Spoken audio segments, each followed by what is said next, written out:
there's a documentary I did that was it was astronauts that had all been to space, kind of retelling their stories and their account of being in space. And it would be it was a documentary where you'd kind of have a Q&A, but in the middle of the episode, it would break into this storytelling of the person that's being interviewed, and they'd recount, 10 to 15 minutes of their experience in space. But then there was sound design and a score that had been put together to accompany it. So there's certain moments where there's like a big door locking, and there's this suction in space, and everything just kind of goes completely silent. And then that's when you kind of really get to play with the room around you. And hopefully, let's say, you shut your eyes and you can kind of picture being there. Yeah. Hello and welcome to Pods Like Us. I'm Martin Quibell, known to my friends, such as these two in front of me, as Marv. This time I'm speaking to two actual friends who we've known each other on and off for longer than we're going to say on this show and admit to. All three of us were part of a music scene in this area that we're all originally from. And because of the work that mainly Kurt is doing, but also that Rob is doing as well, I thought it'd be nice to have a group of us together and discuss what we're all up to. And I'm using because it's Pods Like Us, I'm using the whole thing that so my guests are Kurt Martinez and Rob Huskinson. Hi guys, thanks for speaking with me today. Hello, mate. Hey, Marv. Yeah, man. It's good to be here. Cool. Yes, thank you for having us, mate. Cool. So the reason that I'm giving for us getting together is a fantastic audio sort of documentary about, well, we'll get into that in a bit. But for the audio documentary, I Am Not Nicholas, the Atmos mix of the show was done, the Dolby Atmos mix was done by Kurt. So I thought it'd be interesting to look at that aspect of creating podcast and the whole use of Dolby Atmos with someone who is an expert at it. Kurt. I don't know about that. How did the job come to you then, Kurt? Do you know, I was doing a lot for Audible when they first launched Atmos. So they first launched Atmos with about 40 titles, and I'd done maybe 4 or 5 titles that released on that day. So it started with I was doing a musical. So I was hired to do a musical purely because of what I do in terms of, working in Atmos for music. Yeah. But I'd never done podcasting. I'd never done the sound effects side of things, dialogue, like what you'd consider as post-production. So I kind of had to relearn everything, like the music side. When it went into the songs, I kind of knew exactly what I was going to do, where things were going to go. But then, when it got to the actual dialogue and, like scenes being acted out, kind of had to rethink everything. And because it was Atmos, it hadn't been done yet. Audible hadn't launched in Atmos yet, so there was nothing I could use as reference material. So it became a case of almost everything in front of me was almost treated like a stage, if you like. Yeah. And then, certain characters would come in from certain sides and you'd kind of set them out on this stage. So they were like, as if, you shut your eyes and you could imagine that they were acting in front of you. They go into the songs and then it's kind of like exactly how I'd treat music. Fortunately, it went really well, and I kind of got booked on a few things afterwards that were all mainly, podcast things, documentaries that had sound design and storytelling kind of intertwined. And I did a lot of the sleep sounds things, so they're kind of like soundscapes that were, kind of made immersive. So the idea is you get some well-known actor kind of talking you through 5 minutes of kind of getting you into sleep, and then you've got about 20 minutes of a soundscape to kind of drift off to. So I did a few of these things, and then I started kind of doing a lot more music and almost didn't do any Atmos for Audible for probably well over a year. And then out of the blue, I got a call, and it was there's a documentary that's already in stereo. We want to reversion it into Atmos because there's a second series coming, and we'd like you to do the Atmos for for the second series. So I ended up basically doing these two series back to back. And then yeah, that was it. I was kind of back in with doing a bit of post and kind of relearning a few things again after like a year working on just music. Well, it's interesting to listen to because we all know how Atmos works. How you've got sounds coming from all over around you, 360 degrees, essentially. Yeah. So when you're doing this, I remember that when I was engineering, it'd be the same for you both as well. Or when I'm doing a mix on something, I would sort of almost draw out or decide where in the mix I'm going to have each of the sounds. So what you're going to have to the left, or whatever variation of it, the stereo field, as we all know, it's old hat for all of us. This or that is. So, but when you're doing it with Atmos, are you doing much the same thing when you've got all these different sounds from all these areas? Are you pinpointing almost a sound map of where all these different sounds you want them to come from in the mix that comes into our ears? Yeah, exactly. It's exactly that. So I kind of go as a rule of thumb.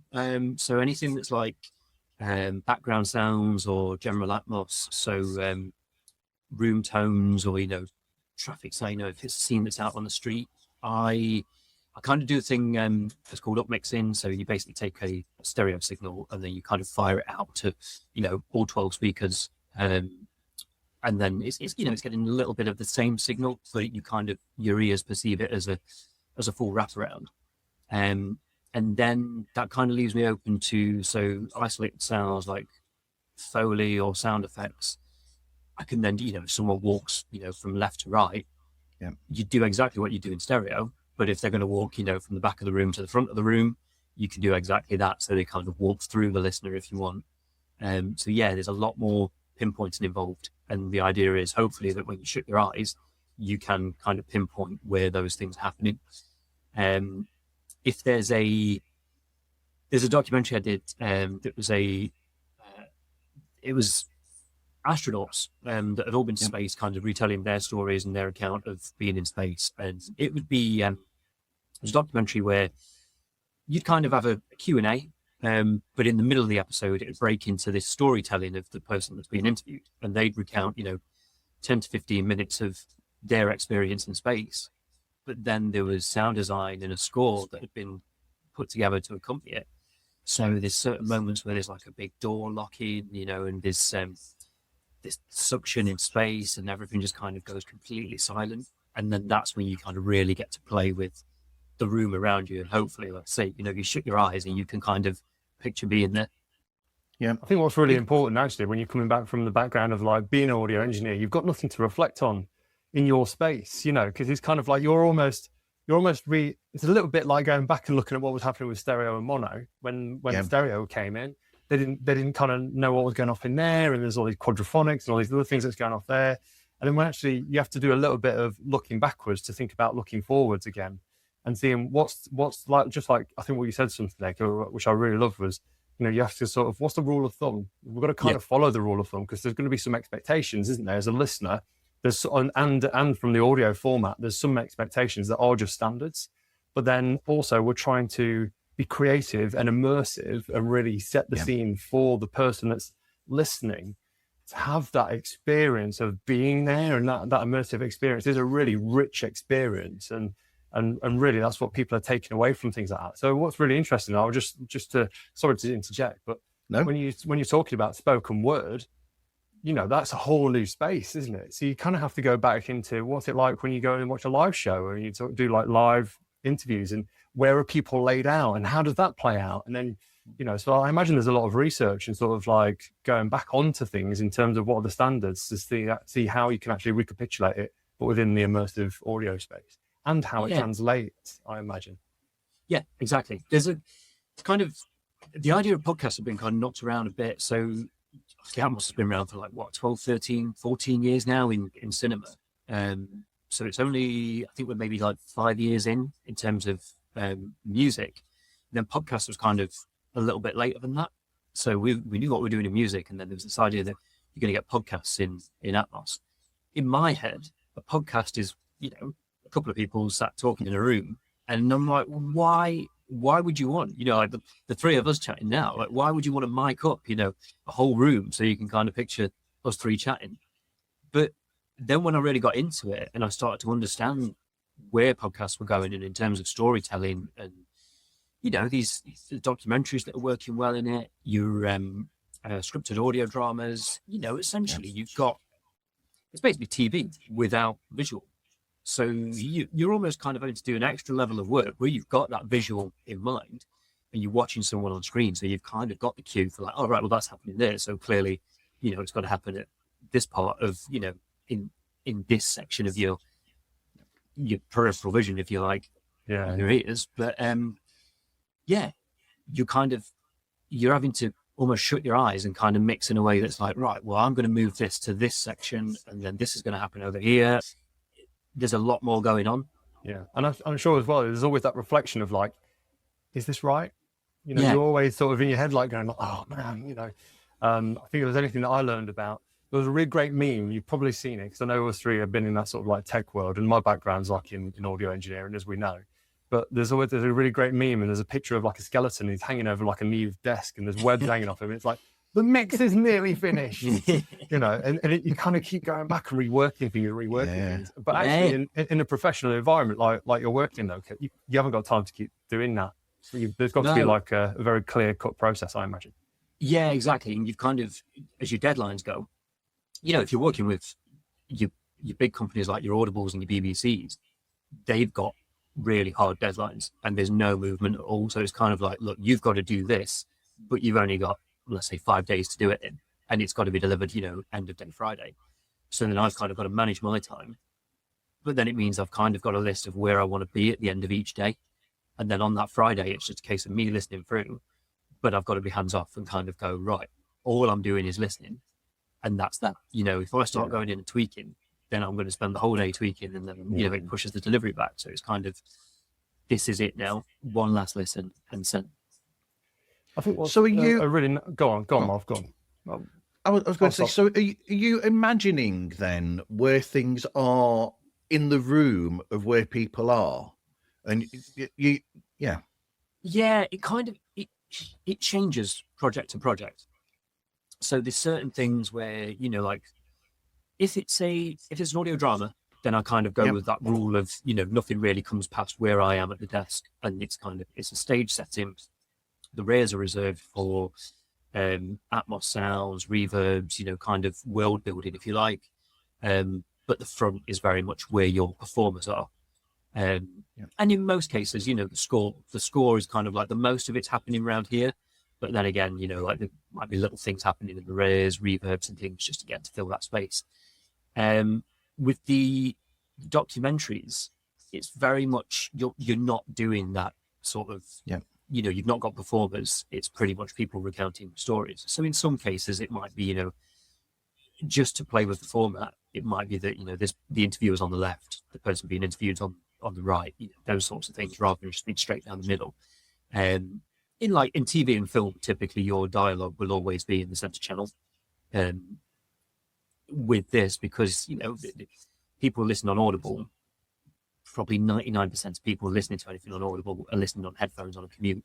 So it makes sense to kind of use the stereo field. But yeah, with documentaries, it's kind of case by case. So it depends what's happening. And then I kind of have to go by that rule of, is it going to stay here?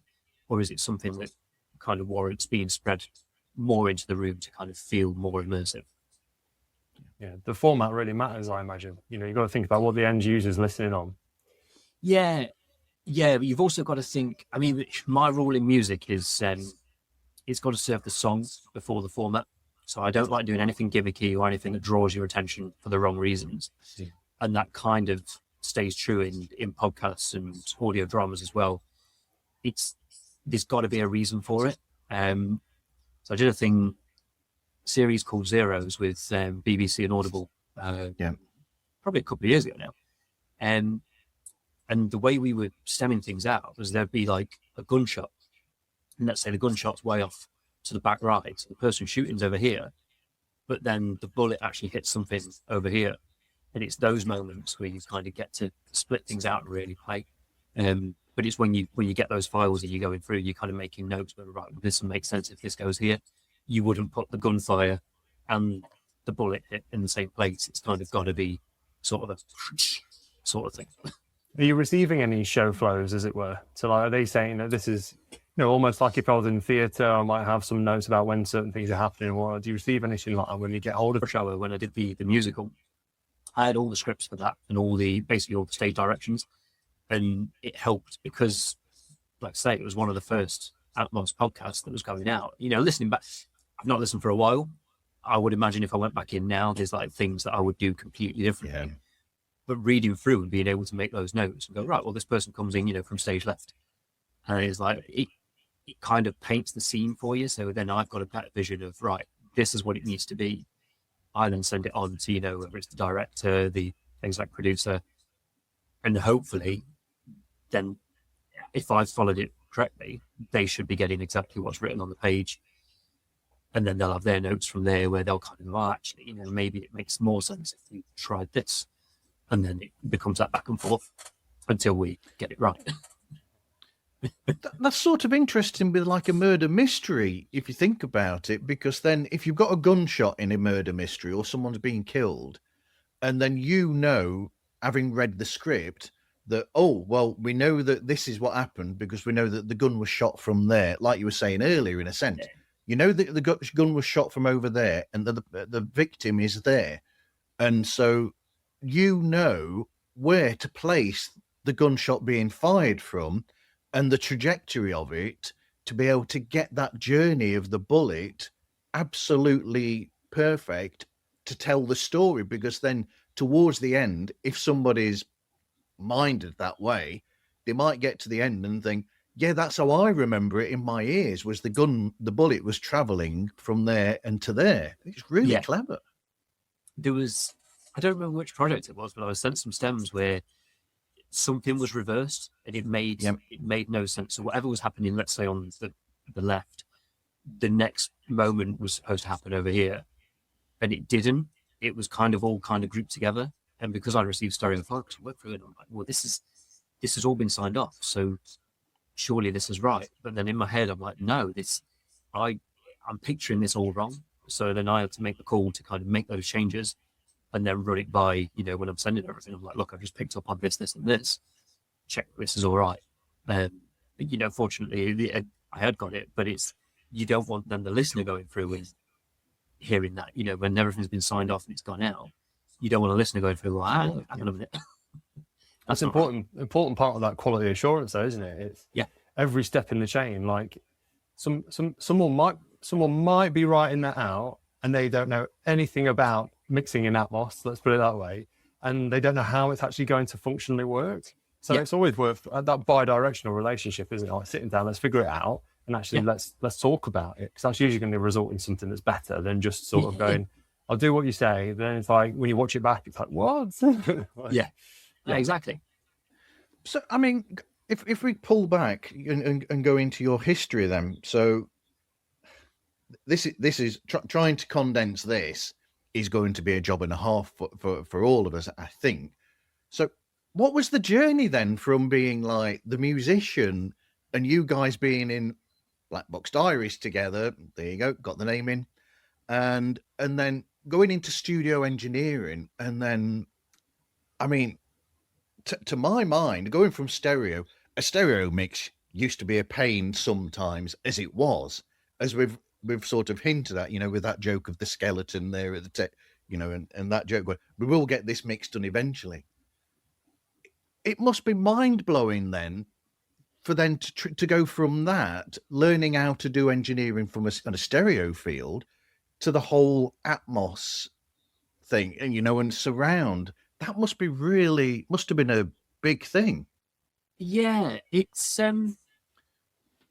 God, how long have we got? So I first heard Atmos. I was working after uni and everything. I moved back down to London to try and find work in studios, and I just couldn't find the work at all. That I've kind of found now that I've been in it long enough, that music studios don't tend to advertise jobs, and it's kind of a getting in at the right time or knowing people. but post-production studios do advertise. So I managed to get a job as a runner, and the studio I was working at, they were just putting in an Atmos studio purely to do adverts for cinemas in Atmos. So it's literally, 20, 30-second ads that go out, when you sit down before the trailers come on, and it's these adverts that are going out in cinemas. So my first experience of Atmos was a Guinness advert, I think. And we, it gets to end of day Friday, we'd go and have a few drinks in the studio and watch adverts because that's all we've got in Atmos. But, we're looking around like, oh my God, the can's cracking here, this stuff is in here. And it's like, it was absolutely mind blowing. But, then a few years later, when I did eventually get to work in studios and I was working as an assistant and then an engineer, there was always rumblings that some labels were looking at Atmos for music.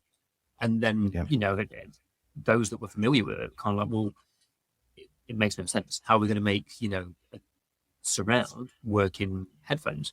It couldn't get my head around it. And then it was coming out of COVID. I was working at a studio in Acton, and they were the third studio in London to adopt Atmos as a format. So I got trained up there and got to really listen to what, at the time there wasn't a great deal of music available, but we got to listen to what was available. And some of it was like incredible. To hear Rocket Man for the first time, I mean, I've heard that thing millions of times now, but to hear it for the first time in Atmos and to hear moments that I'd never noticed in the stereo before, that was really eye-opening. And I was just sold on it straight away. I'm like, I love this format. And if there's things that I can do to kind of enhance, what I'm working on, then I'm all here for it. Like I want to learn it. And so, yeah, I got a job. I think the company that built that room put an article out, named the engineers that were working from there. And I'd applied to Dean Street years ago looking for engineering work. And I got a call and I was pretty much offered a job there and then because I was working in Atmos. So I went to Dean Street and I headed up Atmos there for about 3.5, 4 years. So there was a good chunk of that was kind of trial and error, figuring out what worked and what didn't. Like I say, for me, it's a case of I don't like gimmicky things.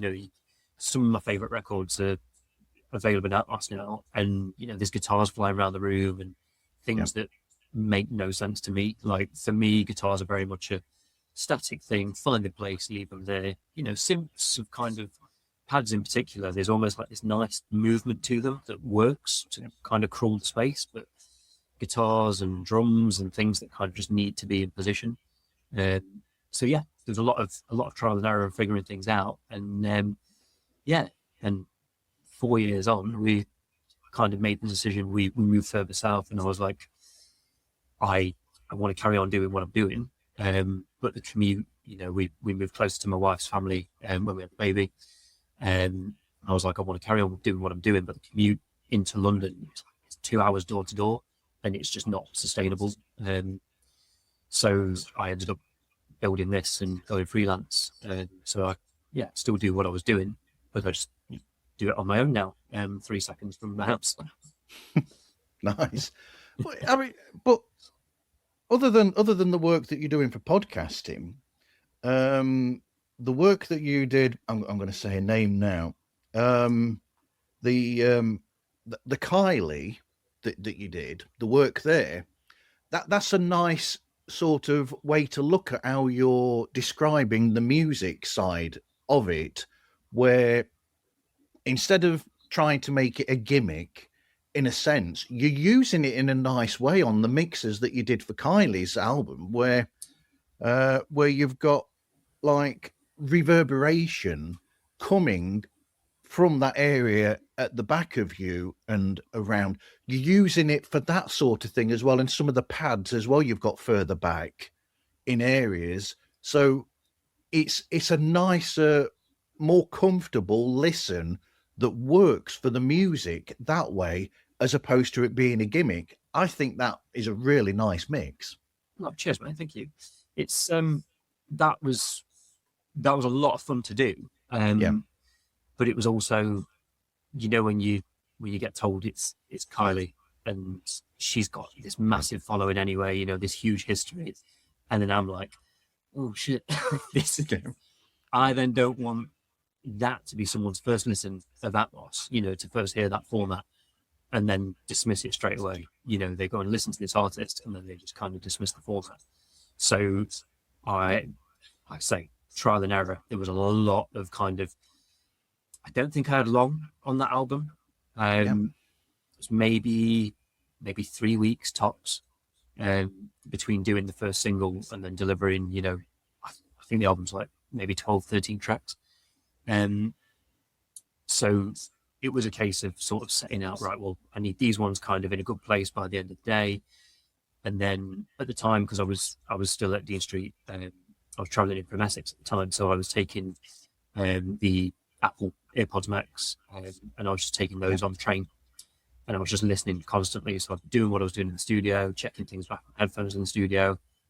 But then when I was leaving, I was listening as you would do as a commuter on a train, in normal situations, putting it on, I've got a little the Sonos you can see behind me. I used to have that in my living room. Yeah. So I put that on while I was doing cleaning and stuff, and just anything that drew my attention for the wrong reason, that was the thing that got addressed the next day in the studio. So yeah, I think touch wood, it came out all right. I listened back, so I got some new headphones the other day that have they've 714. They've got fronts, rears, and harness like actually in the cones. And I ended up going back and listening to that Kylie record, and I was quite happy. Yeah, it's nice. It's held up pretty well. I don't think there's much that's changed or much that I would change, if I had to do it again now. Got any questions, Rob, from that? No, not at all. I think it's been a massive success, and I think that Kurt would be the first person to really understate himself over the last few years, and in terms of the development of not only being someone at the forefront of Atmos and actually being a person to represent not only what Atmos does, but also the music industry just as a whole, and seeing how Kurt's been working with different universities and colleges up and down the country to go and do guest talks, guest speakers. We know it's something that the future's got in terms of its innovations and areas to grow. There's loads of opportunities, and it's still a young format. Although it's still a little bit like, and I'm sure that all these things, it's a little bit like, were you on Betamax or cassette? Do you know what I mean? It's one of those things that, or I'm showing my age a little bit there, but or like, is it Blu-ray or is it DVD? It's formats are always going to be ever changing, ever evolving. And I think what everyone finds is that you can't just stick to one thing for the longest amount of time. You've always got to be looking and keeping abreast of what's going off in the industry, looking at what partners are doing, looking backwards and looking at grassroots and seeing what they're doing. And then sort of transitioning your practices as much as you can and diversifying them through. And I think Kurt's been has been a really clear role model for that in terms of his career and what he's done in terms of his his repertoire, as it were. So it's always a massive pleasure to come back and spend some time together. But yeah, cheers, mate.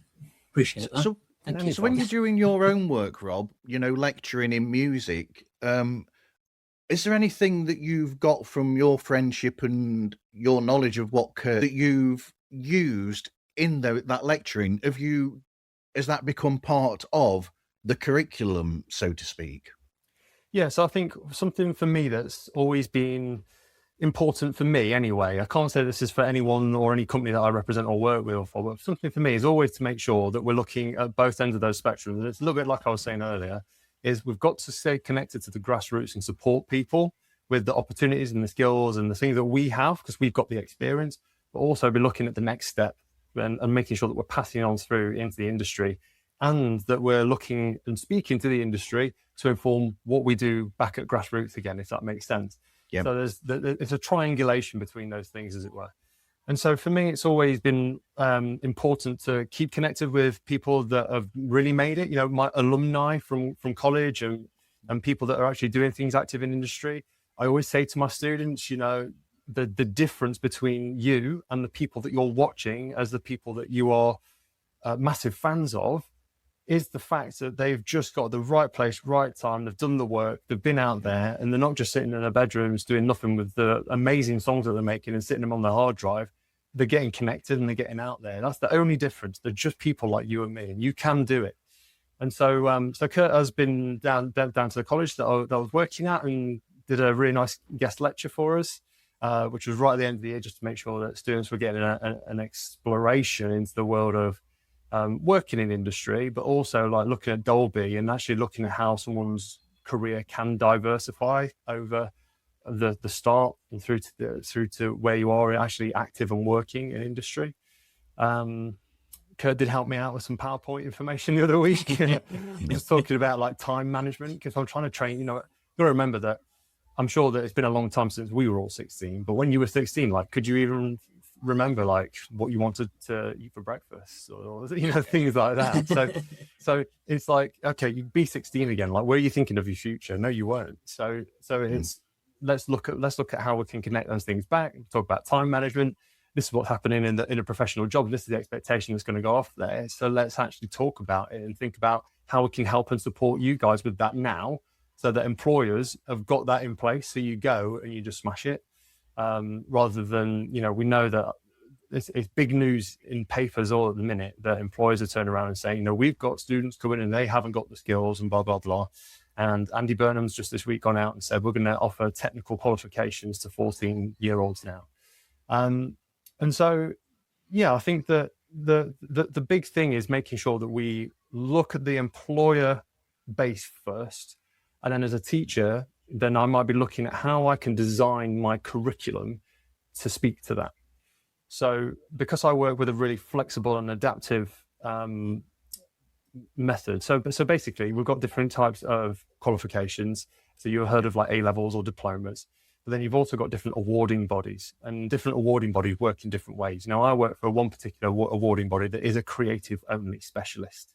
So it means that I do have the control over how I can develop the curriculum and design things for them. Other types of awarding bodies, students are pretty standardized in an approach. My argument almost is that in music industry, you have to kind of stand out. If you want to be an artist, you've got to be niche. You've got to have something that people are coming to you for. So what I've been really looking at is like, let's look at the local area. Let's look at the industry needs. What's going off?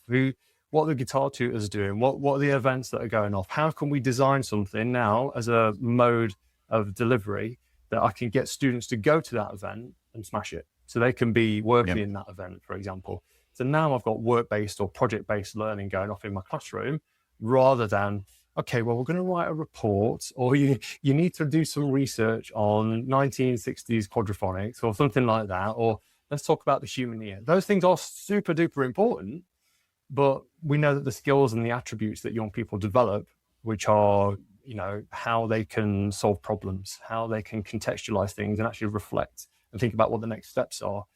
Those are the kind of things. Yeah, being practically good is also incredible, but they've got to be reflective practitioners and be able to set the intention to make the next steps. Otherwise, they end up, like most musicians sadly do, go to working in Tesco or in a factory job or for the Royal Mail or something like that, which is not what they're actually really geared towards doing.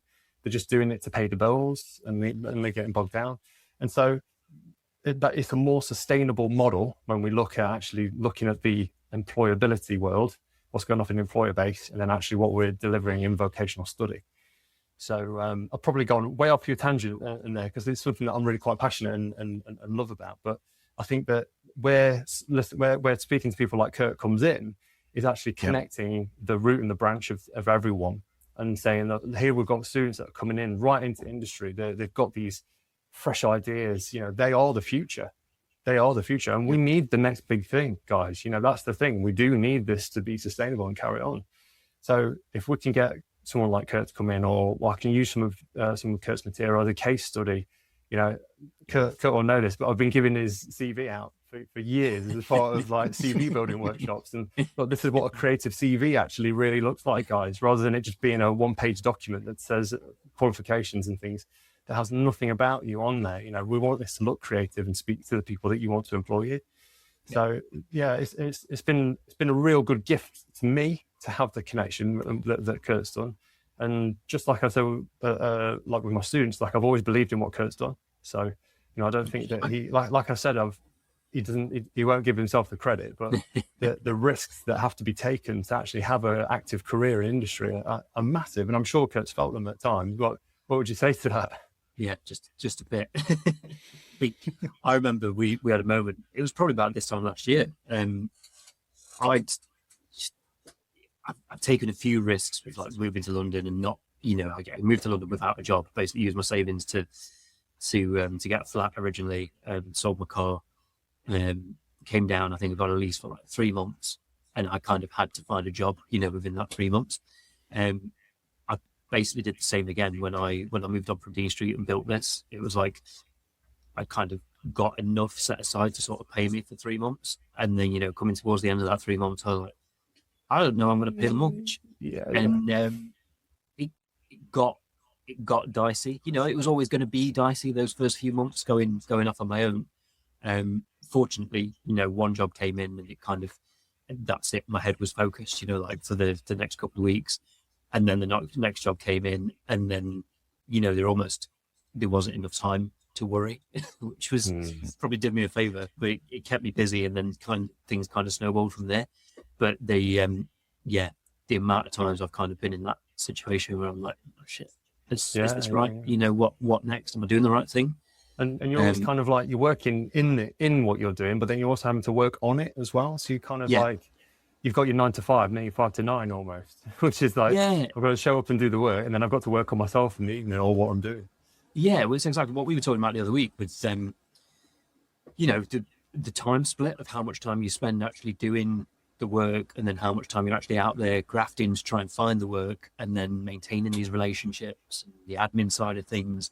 And, it's one of those where I can work on a single that's like, let's say a single's done in a day, and then that's like, well, then you've got 4 days left in the week to what are you doing? Just sitting around? No, I'm not sitting around doing nothing. You mean you're not on a beach like this, just like with your laptop, just like, I'm a 6-figure coach, guys. It's like there's a lot going on where you're just emailing constantly, even if it's setting up going for a coffee for, like an hour, then hopefully that leads to something else. It might not be immediately, but 2 months down the line, you might get a call from that hour you've spent having a coffee with someone. It's there's constantly other things going on that aren't just, being sat here, playing with faders.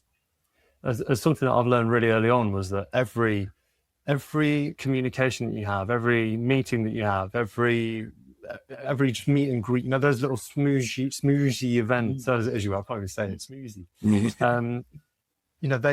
They usually transpire at some point to money or work, changing hands. Yeah. So if you go to those events and you see people and you get talking to people, and then if they like what you do, then people will go like, I know a guy. And it's like a little bit like you were saying a little bit earlier about studios. It's a close-knit network. And the reason why is because you've got to have a little bit of experience and trust. And that's the reason why they don't just open it out to anyone. Yeah. Whereas when you're working, I imagine, with the other businesses that are just production studios, it's a little bit more business oriented, and they are out there to try and get hold of, new people, as it were. So, yeah, exactly. But yeah. But you've both had these periods. I mean, we've already spoken about Kurt when he first went down to London, that he had those periods.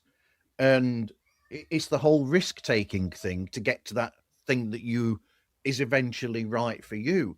And I mean, I know yourself, Rob, from history, that you've had moments yourself where you've sort of like gone there and you've taken a risk yourself, and that's what's led to where you are now. In a sense, it's caused that journey, but in a way, it's that risk taking.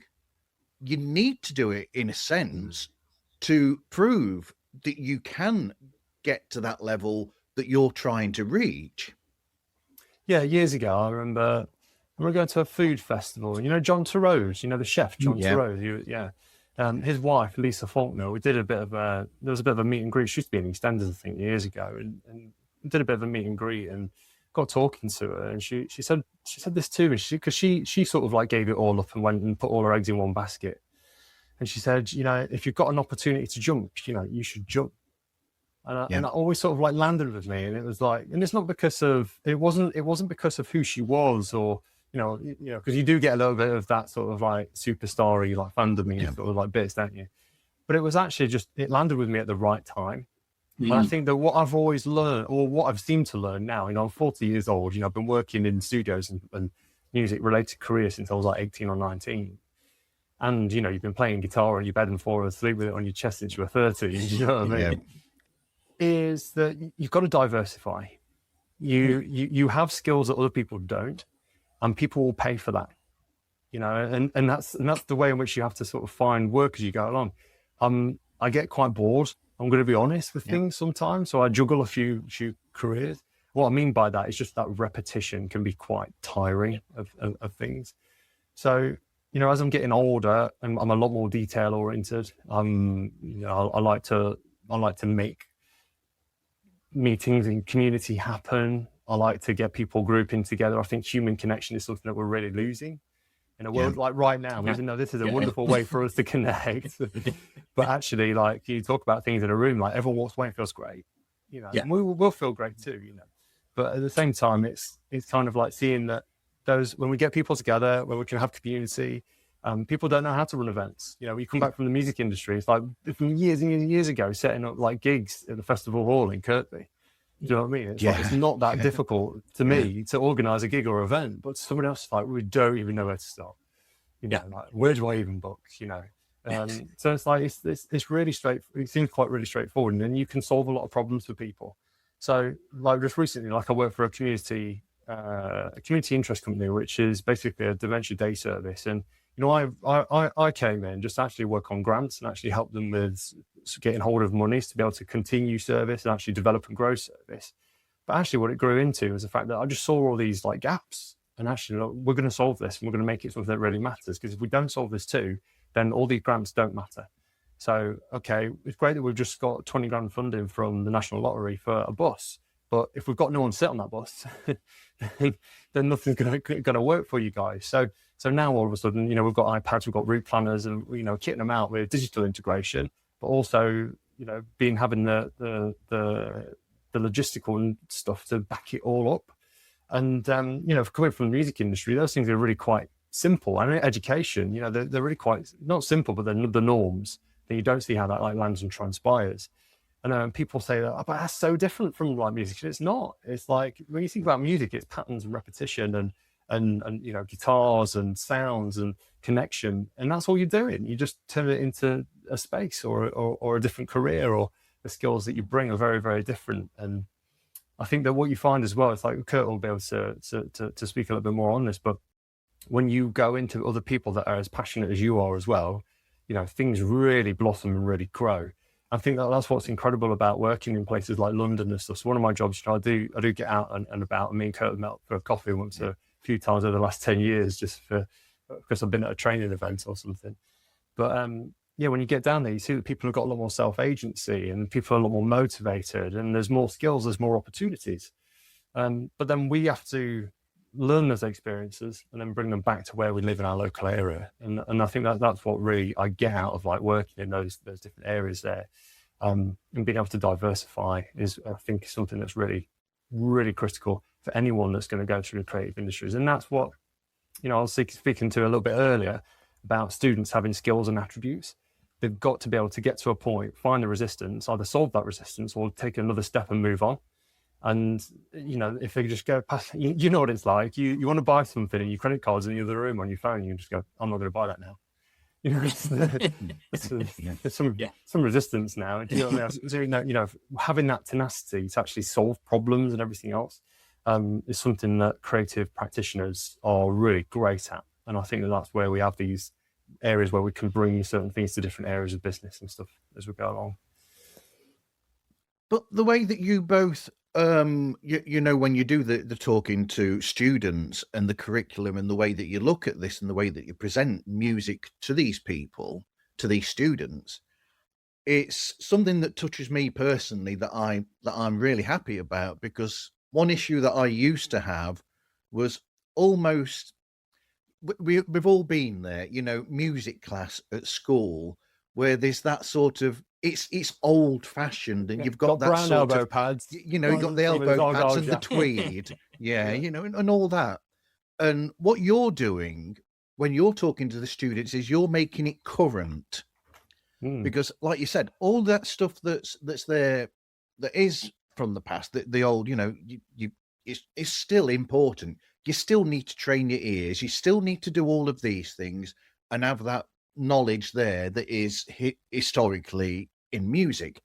But you do that, and this has been I've spoken with a lot of people who teach music to people in schools and educational places, and I've said that I think to make it more interesting for pupils and students is to make it relevant to them now. Yeah. And in a way, when you do that, if you start from that and then you work backwards, in a sense, bringing in these necessary elements, like I've said, those, you know, the ear training and all these things, those elements, and the theory in a sense as well, then I think that's going to hit more with people learning music and learning basically learning these things, than the old-fashioned way of, oh, well, let's look at this piece by such and such a composer from the 19th century or something, which isn't relevant.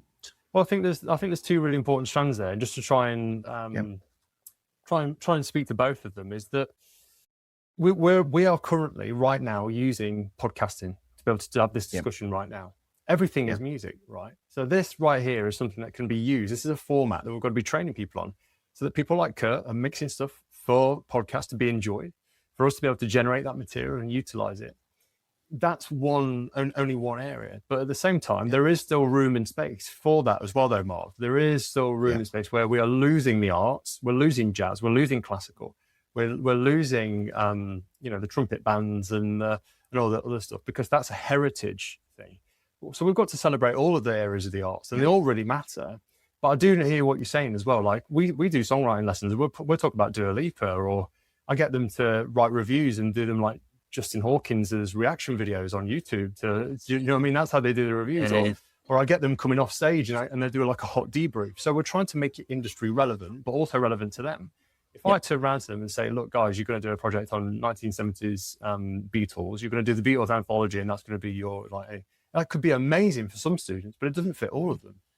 So the second that you start to do that, you've got an exclusive, let's say, not an inclusive curriculum model, where that's not going to work for everyone. Now, people have, and myself and Kurt, and probably yourself, Marv, you probably connected with something that was nothing to do with that area of music. What you loved about music, which sort of spoke to you, was either personalities or tones or sounds or emotions or feelings that came out of that piece of music, and it made you want to sort of learn a little bit more about it. And then as you went to test and try and play with it, you found something else, and then it became a bit of a journey. You know, I don't think I knew how to actually physically play it like a C major scale on my bass for years, you know, but I was playing it, I just didn't know it. And so it's worthwhile sort of like seeing how things click and connect and work for the individual, and then actually, you know, keep things going on forward. But I think what you were saying though is talking about, we have to have our learned experiences to inform our future steps. And so we do have to look back and understand what does a bass sound like? You know, us three right now, we all have our own idea about what a bass sounds like because of the music that we grew up with, the sounds that we were exposed to, the things that we've been influenced by as we've gone through, and that should be what that sounds like. Or, you know, what does an acoustic guitar sound like? And it's because, you know, I remember listening to a Dolly Parton record or something like that. You know, that's something I'm always trying to chase. And the music industry is one that actually we would look back so much at trying to find sounds and tones. And, you know, we revere about Neve compressors that were designed in the 70s. Do you know what I mean? And it's actually this brand new one over here. We've got to do quite a lot of selling to try and get behind it, or we've got to link it back to something that's got some heritage to try and make it so it's kind of revered. It's a really funny industry where we're trying to speak to humans at a human level. And then, you know, we're seeing all this AI material come out and AI charts and all these other things. It's got a purpose. It's fit for a purpose, but we've always got to try and tie back into, you know, how do we use and function with music on a day-to-day basis? And right now we're using this material through this mode of podcasting, and that's still an area of music to really speak to. I'm sorry to totally take over this conversation, but I'm like, no, it's something that's quite passionate. It's something that's important to me as well. Yeah. So, I mean, what I was sort of hinting at as well, and something else I've thought about is that then when you look at the contemporary and what's going on in the industry now, and you've done that for so long in the tuition, I've said to educators before that is how then you do look back to the heritage, because then you can look at something like, I don't know, like a Dua Lipa, and you'll go, well, you know, Dua Lipa inspired by NXS and this from the 80s and the 90s. And then that was inspired by this, that was inspired by that. And that's how you bring the heritage in. So when you look at Black soul artists, for instance, you will go, oh, this is that. But if you go so far back, you've got James Brown, you've got this, you've got Motown and jazz. Just to speak to something you're saying there, though, is that the actual skill that you're talking about there is research and contextualization and understanding. And these are the kind of things that we try and teach. It's actually, look, what did you listen to over the weekend? You could all probably tell me, like, I listen to X, Y, and Z. But you don't see that as being research. You don't see that as being something about learning and exposing yourself to new material or whatever. Or I say, you know, which bit do you think is the hardest bit of this? If you were going to play this on your guitar, which bit's the hardest bit? Could you point that out for me? And they go, there, this section here. And then I go, right, okay, well, if I show you, look, I'm going to cut this section out in Logic. I'm going to slow it down so it stays pitch perfect, but we're just going to slow it down. And I'm going to get you to just let's find those notes. Can you find them? You know, let's just do a little bit of pitch correction, you know, see how things go. Yeah. Right, try those notes out for me. You know, we've got C, we've got D, we've got E, F, etc. And then, okay, right, now we're just going to speed it up just a little bit. And let's just see if you can try and replay that riff. And then now all of a sudden we're playing with it. Do you see what I'm saying? It's skills and development, but we're playing with it. And they're the kind of things that where you as an educator, you know, when you're being educated, if I sat you down and said, you're going to write a research report about, you know, something that's completely irrelevant to you, like you were saying, Marv, you know, you've got no connection to that. I've got no self-agency. I'm not motivated to do that. But you probably have got the skills. We just need to box it into this whole new space here to actually show that off. So I'm sure that Kurt's done it many a time when purchasing very nice PMCs versus Neumann monitors. For the research side, yeah. Yeah, no, exactly. To go back a bit there with the, just thinking about when I was in school and how formulaic, you know, those music lessons were and things. And it wasn't actually until, as much as I enjoyed it and I enjoyed writing, I enjoyed, you know, playing in bands with other people in the class, you know, like just putting things together. It wasn't until, I think we were on Logic 6 at the time, when it was back with eMagic, and to actually sit down and hit record or something. I'm a nerd for tech. Like I love tech. So to sit down and to be able to use a program that could record what I was playing, and I could listen back and I could edit and I could do things that I couldn't just do, you know, like by sitting and playing the guitar. That was really interesting to me. And I think it's that thing of, you know, we all learn very differently. But I think that's where I found my way of learning, you know, like if I'm really interested in it, I'm really passionate about it, that's it. I can fully go down that route and I can take it all in. If I'm not that passionate, then I kind of have to find my passion within it. You know what I mean? If I know it's important, I know I need to learn it. Like, but I need to get my head around, there's got to be something in here that makes me want to learn it. You know what I mean? And it's, So I think working in Logic did that for me. But then also, like, moving into university, I found people that were working in the real world coming in to kind of talk about their journey, not necessarily what they'd worked on, what they were doing, but like their journey from going from, be it education, you know, being straight out of school, whatever, and somehow getting into the industry in whichever part they were working in, working their way up. I found that really interesting because what you were saying earlier, Rob, like the idea that if if you can do it, then I can do it. You know, it's that kind of gave me purpose to sort of crack on and try and figure out, you know, well, this is where I want to go. This is what I want to do. And hearing those people's stories kind of fueled that fire a bit more than, you know, the brown elbow patches and I think, can we do some minimalist piano? If I remember like going back like really early on, like having an old Iron Maiden record and like trying to draw Eddie off the front of one, or you know, like seeing Slash for a Marshall guitar ad with a Les Paul, or seeing Tom DeLonge holding his yellow Fender guitar like this in front of a car. You know, that was great, and I always aspired to be like that, but there's something missing. You know, there's a bit of a you and them when we put these big posters up and say, this is who you could be like, you know. Yeah. But when you've got that experience, that connection, like you say there, Kurt, it's like, actually, I can see myself in you, and I know I could do it. I could have a good go. But just to talk back to what you're saying there, the reason why you really love that learning is because you were able and you can do it. Yeah. And when you have that step-by-step process of like, oh, I can do this, that's really motivating. And then, but the second you go like, oh, I can't do this. The amount of times every year I have to go back into modes, and I'm like, right, where do I start? You know, I'm like, what's going on here? You know, and it's like I can do it, but there's like that wedge of resistance, as it were. So we have to try and take that away and actually just allow people to play and have that creativity. Yeah, I'm very much I can read instructions over and over, and it just won't go in. Yeah. But if I'm shown how to do something, or if I watch a video, right, I've got it, and that's it, I'm off. Yeah. But if it's written down on a piece of paper, I can read that piece of paper over and over, and I don't get it. It's the whole studio thing again, isn't it? I mean, we've all done it where we've been in studios, and you must still do it now when you're buying gear for your own studio, Kurt, where I remember each time I've been in and I've recorded, and there's a new piece of gear appeared at the studio, such as one of the highlights for me was, I mean, it's not even a piece of gear, it's an instrument.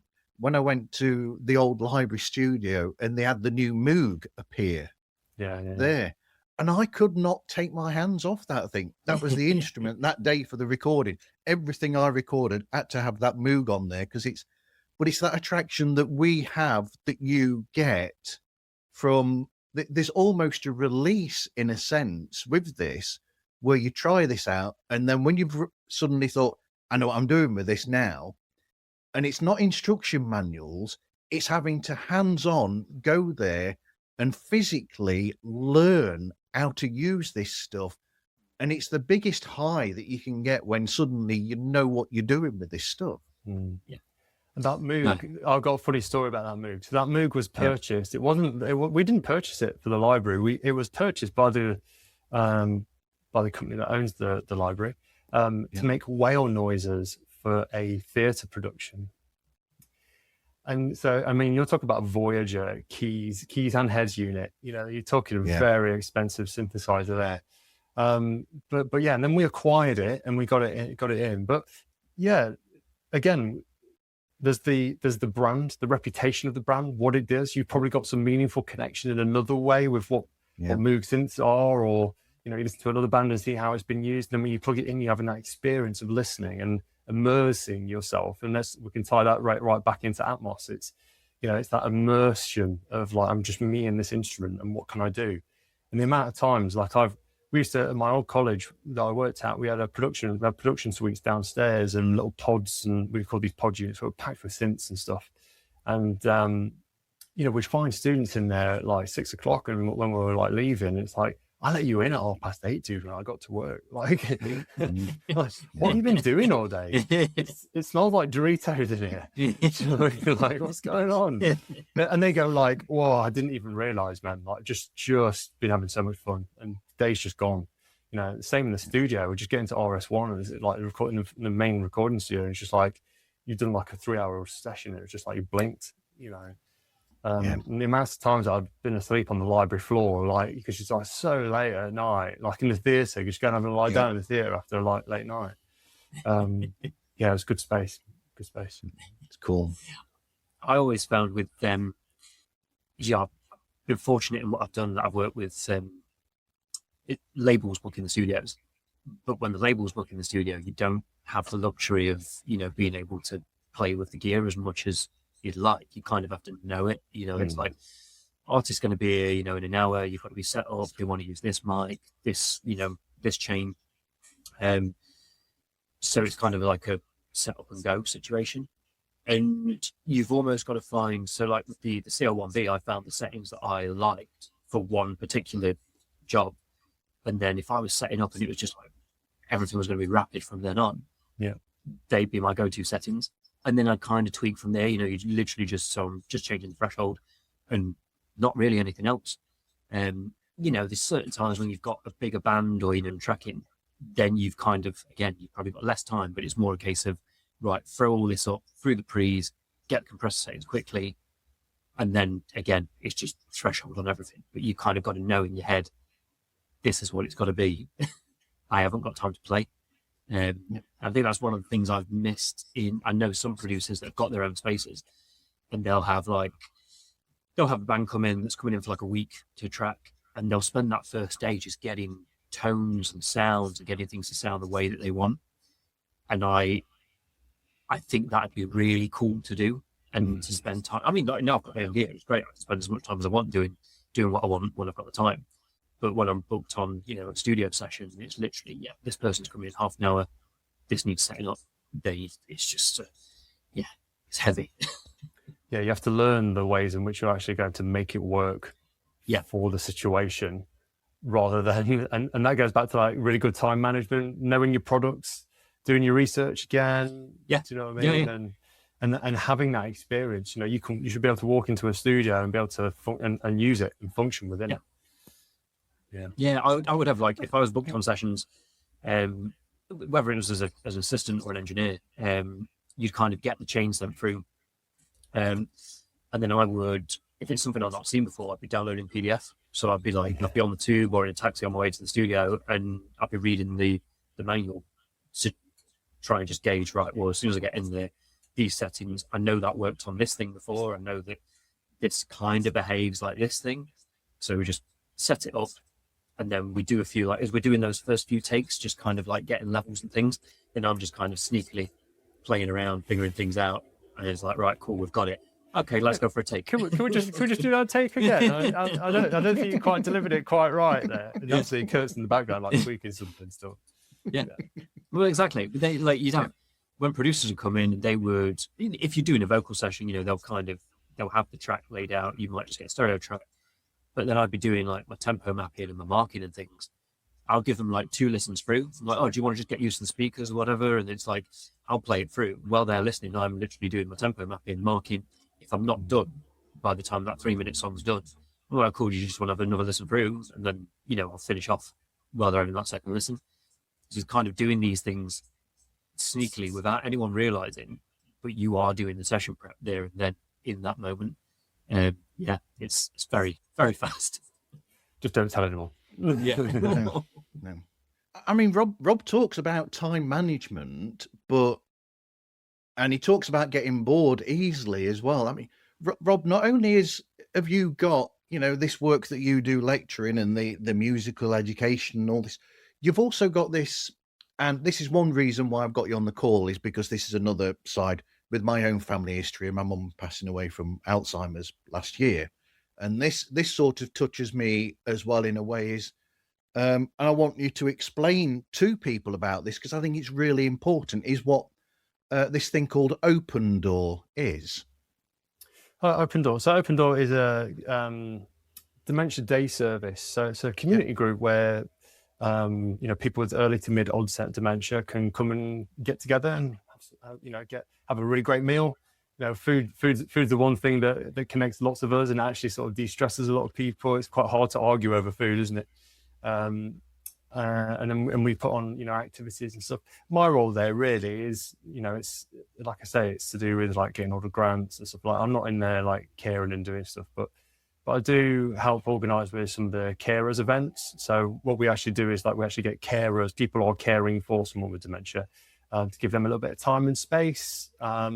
So my I get hold of some people to come talk at those events as well. So we might have like nationwide come and talk about money management, or I've got some friends that work in physiotherapy, and they'll come and talk about physiotherapy for keeping active and falls prevention and things like that.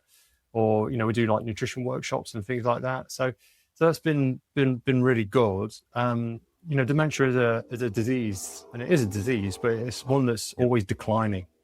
It always goes in one direction. It's not something you ever really sort of see anyone coming back from. So I think it's really important work. I think it's really undersold. I don't think we talk enough about that in terms of care across especially Nottinghamshire, just around here.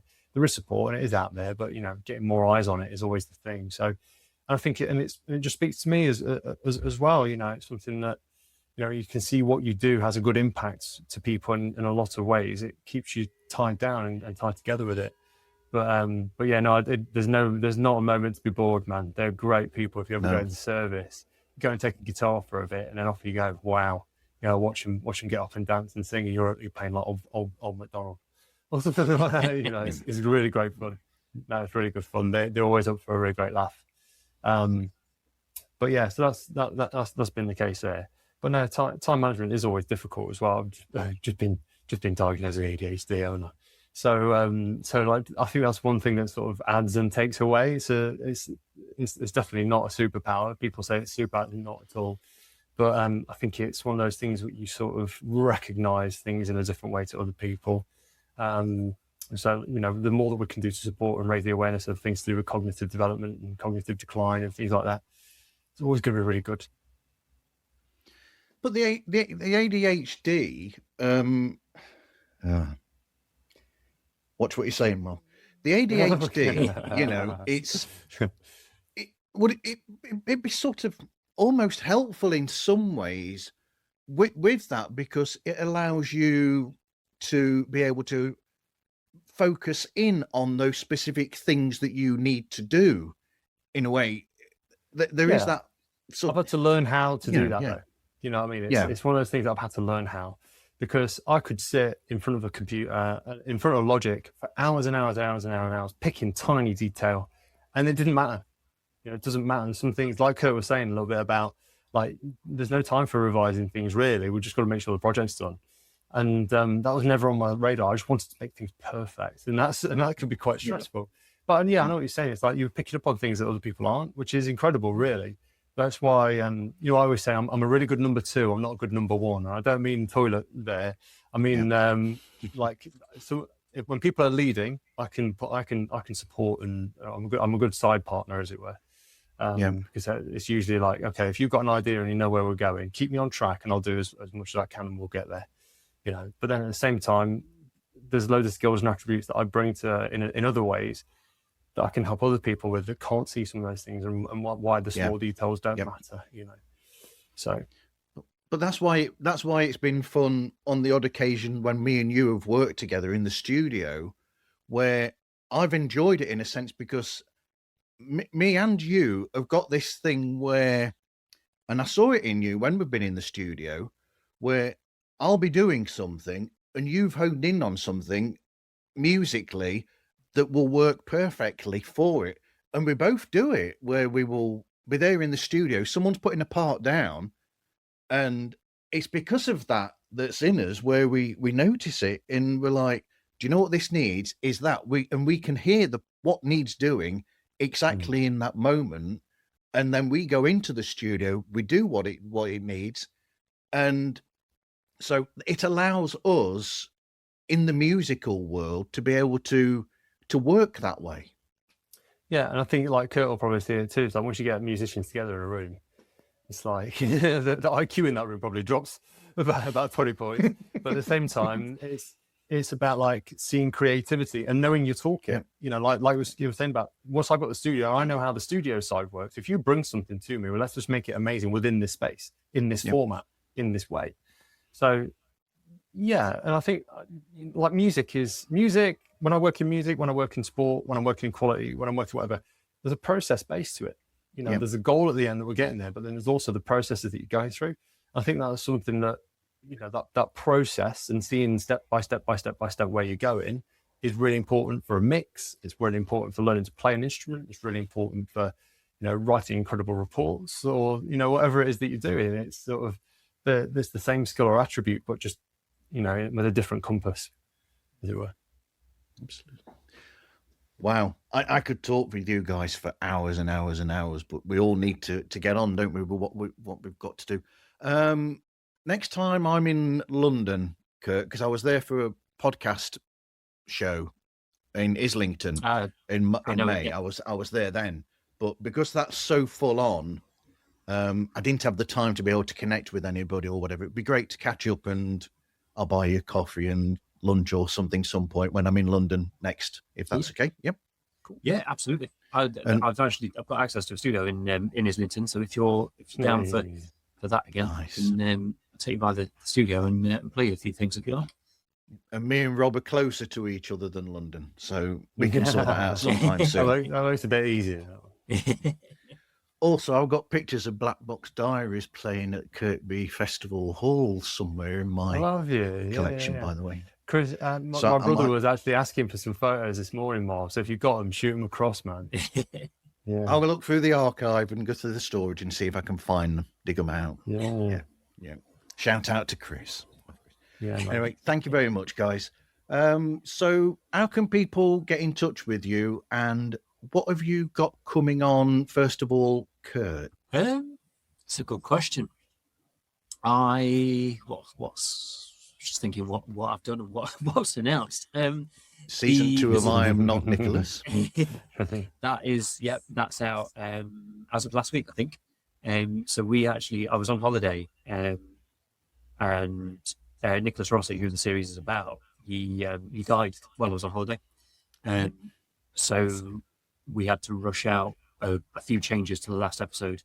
The series was meant to go out. I think it still went out on the same date. But yeah, literally as I got back from my flight, I was straight in on reversioning episode 3. So that is all out now, I think. The new Alfie Duke single is out on Friday. I think the new Meek single is out on Friday. So they've been a lot of fun to work on. And then the Script new album is out in August. So that'll be the next main release. But yeah, it's busy. Rob? What have I got working on? Not much. I'm just about to go to a new employer, so I'll be working at a different college as of September. You should hit on my LinkedIn, maybe. Probably the best place to stay in touch with things on there. But nothing coming up. With education, it's a cycle. It's the same thing repeated for the last 20 years that I've been teaching. So it'll be a little bit different there.